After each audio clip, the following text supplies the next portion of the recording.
नमस्कार दोस्तों, कैसे हैं आप सब। स्वागत है आप सभी का आपके अपने YouTube चैनल पर। दोस्तों, चाहे रामायण हो या महाभारत, ये दोनों ऐसे ग्रंथ हैं जिनके बारे में जितना ज़्यादा जानकारी इकट्ठी की जाए उतनी कम है, क्योंकि ये इतने बड़े ग्रंथ हैं कि इसमें हर एक पात्र से जुड़ी एक कथा है। ऐसे में आज की इस वीडियो में हम लोग जानने का प्रयास करेंगे कि राम और लक्ष्मण, सीता जब तीनों वनवास गए थे तब उर्मिला ने 14 बरस तक क्या किया था। चलिए जानते हैं। दोस्तों, जिन्होंने रामायण देखी है या जिन्हें रामायण के बारे में पता है उन्हें उर्मिला के बारे में भी पता होगा, लेकिन फिर भी अगर नहीं पता तो आपको बताएंगे। दोस्तों, पौराणिक कथाओं के अनुसार मिथिला के राजा जनक और रानी सुनैना की पुत्री उर्मिला नागलक्ष्मी का अवतार थी। उनकी 2 संतानें भी थीं, अंगद और चंद्रकेतु। रामचंद्र, सीता और लक्ष्मण के वनवास जाते समय उर्मिला भी अपने पति के साथ जाना चाहती थी, लेकिन लक्ष्मण ने मना कर दिया। कहा कि वृद्ध माता पिता की देखभाल करना ही उनका कर्तव्य है। इस कारण से 14 साल उर्मिला को पति से अलग अकेले काटने पड़े। लेकिन उर्मिला ने इन 14 वर्षों तक क्या किया? अगर आप जानते हैं तो कमेंट्स में अपने विचार जरूर पेश कीजिएगा। अगर नहीं तो बने रहिए इस वीडियो में हमारे साथ अंत तक। दोस्तों, पौराणिक कथाओं के अनुसार रामायण में बताया गया है कि राम, लक्ष्मण, भरत और शत्रुघ्न के जन्म के वक्त राम, भरत और शत्रुघ्न अन्य बच्चों की भांति कुछ देर रोने के बाद चुप हो गए थे, लेकिन लक्ष्मण रोते ही रहे। फिर उसके बाद जब उन्हें राम के बगल में लिटाया गया तब जाकर उनका रोना बंद हुआ। तब से वो हर वक्त राम की परछाई ही बनकर रहे। लक्ष्मण जी के लिए राम ही माता पिता, गुरु, भाई सब कुछ थे और उनकी आज्ञा का पालन ही उनका मुख्य धर्म था। वे सदा उनके साथ छाया की तरह रहते थे। भगवान श्री राम के प्रति किसी के भी अपमान सूचक शब्द को ये कभी बर्दाश्त नहीं करते थे। वास्तव में लक्ष्मण का वनवास राम के वनवास से भी अधिक महान है। जब राजा दशरथ ने भगवान राम को 14 वर्ष के वनवास का आदेश दिया तो लक्ष्मण ने भी अपने अग्रज के साथ वन में जाने का निर्णय ले लिया। राम के वनवास जाने के समय उर्मिला भी एक पतिव्रता स्त्री की तरह अपने पति लक्ष्मण जी के साथ जाना चाहती थी, लेकिन लक्ष्मण जी ने उन्हें ले जाने से इनकार कर दिया। उर्मिला ने बहुत मिन्नतें की। वो अपने पति की सेवा करना चाहती हैं, पति के हर दुख सुख की साथी बनना चाहती हैं, पर लक्ष्मण जी ने कर्तव्य और धर्म की दुहाई देकर देवी उर्मिला को वन जाने से रोक दिया। लक्ष्मण के मुताबिक, मैं अपने भ्राता राम और भाभी सीता की सेवा करने के लिए जा रहा हूँ। मैं नहीं चाहता कि मेरी सेवा में कोई भी कमी रह जाए। लक्ष्मण ने उर्मिला से ये कहकर इनकार कर दिया कि अयोध्या के राजा को और माताओं को उनकी आवश्यकता है। उर्मिला के लिए बहुत कठिन समय था। उर्मिला ने दिल पर पत्थर रखकर लक्ष्मण जी की ये बात मान ली और वो उनके साथ नहीं गई। जब लक्ष्मण जा रहे थे तब इस सबसे विकट क्षणों में भी उर्मिला आंसू ना बहा सकी, क्योंकि उनके पति लक्ष्मण ने उनसे एक और वचन लिया था कि वो कभी भी आंसू नहीं बहाएगी, क्योंकि अगर वो अपने दुख में डूबी रहेगी तो परिजनों का ख्याल नहीं रख पाएगी। ऐसे में जबकि वो नववधू थी और उसके जीवन की तो अभी अभी शुरुआत ही हुई थी।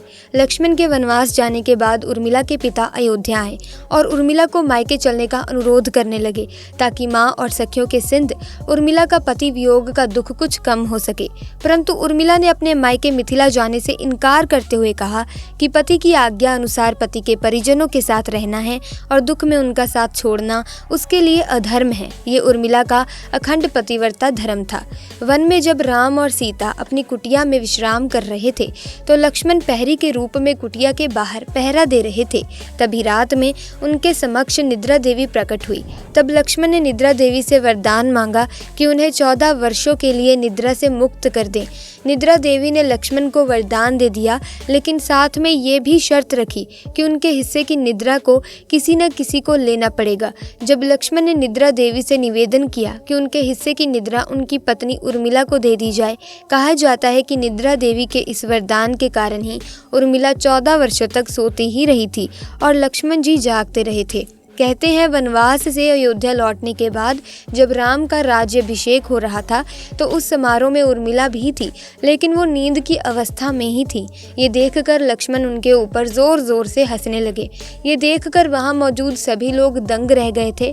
तब लक्ष्मण ने बताया कि उर्मिला अभी नींद में है, जब मैं उबासी लूंगा तभी उर्मिला की नींद टूटेगी। ये सुनकर सब लोग हंसने लगे और उर्मिला आहत होकर वहाँ से चली गई। रामायण के एक रोचक किस्से में ये भी बताया गया है कि जब लक्ष्मण जी वन से आए और पत्नी के कक्ष में गए तो उन्हें देखकर पत्नी भयभीत हो गई और पहचानने से इनकार कर दिया। इसकी वजह ये थी कि 14 साल तक उर्मिला सोती रही थी और इतने दिनों लक्ष्मण जी को उन्होंने देखा भी नहीं था।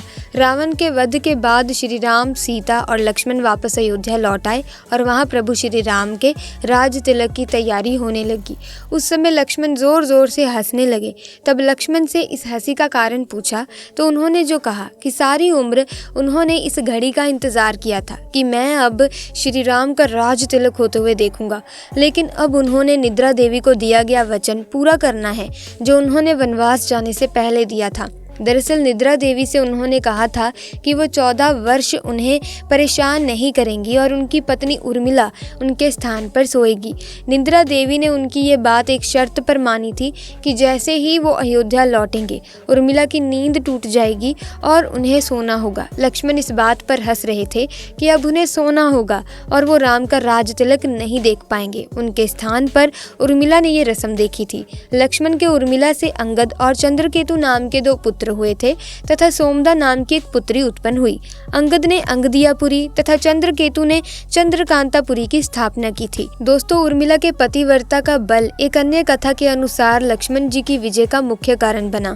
मेघनाथ के वध के बाद उनका सर श्री राम जी के युद्ध शिविर पर रखा हुआ था। उन सब को मेघनाथ की पत्नी सुलोचना लेने आई। पति का शीश देखते ही सुलोचना का दिल अत्यधिक द्रवित हो गया।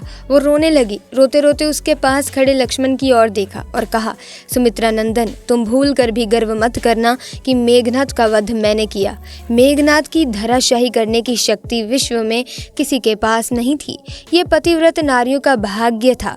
अब आप सोच में पड़ गए होंगे कि निद्रा देवी के प्रभाव में आकर उर्मिला अगर 14 साल तक सोती रही तो सास और अन्य परिजनों की सेवा करने का लक्ष्मण को किया वादा उन्होंने कैसे पूरा किया।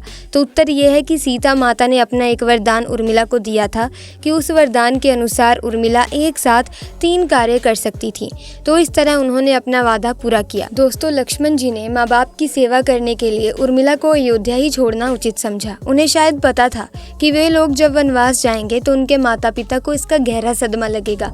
इसीलिए लक्ष्मण जी विकट क्षणों में माँ बाप को सहारा और सहानुभूति देने के लिए उर्मिला को छोड़कर वनवास चले गए। कुछ पौराणिक मान्यताओं के मुताबिक माना ये जाता है कि उर्मिला के उन नाजुक कंधों पर लक्ष्मण जी बहुत बड़ा दायित्व डालकर चले गए।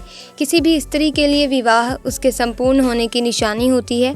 वैवाहिक जीवन के वो अनमोल पल, वो जीवन सरिता जो कोई भी नववधु अपने पति के साथ गुजारती है या गुजारना पसंद करती है, शायद वो पल उर्मिला के नसीब में नहीं थे। इस दुनिया की कोई भी नववधु अपने पति से कुछ समय के लिए दूर नहीं रह सकती। देवी उर्मिला अपने पति से 1 नहीं 2 नहीं बल्कि पूरे 14 साल अलग रही। भला किसी नवविवाहित स्त्री के लिए इससे बड़ा त्याग और समर्पण क्या हो सकता है। इसीलिए इतने सारे त्याग, बलिदान और कष्ट सहने के बावजूद भी वचनों में बंधी देवी उर्मिला रामायण में नेपथ्य में रही। उर्मिला ने जो सहा शायद आज की कोई स्त्री ऐसा कर पाए। इसीलिए वर्तमान की दृष्टि से देखें तो उर्मिला रामायण की सबसे अतुलनीय और पवित्र पत्नी के साथ साथ त्याग, बलिदान और समर्पण की देवी है। आज की पीढ़ी के लिए उर्मिला का व्यक्तित्व सबसे ज्यादा सम्माननीय और पूजनीय होना चाहिए। ऐसे में दोस्तों, आज की वीडियो में बस इतना ही। मैं उम्मीद करती हूँ कि ये वीडियो आपको अच्छी लगी होगी।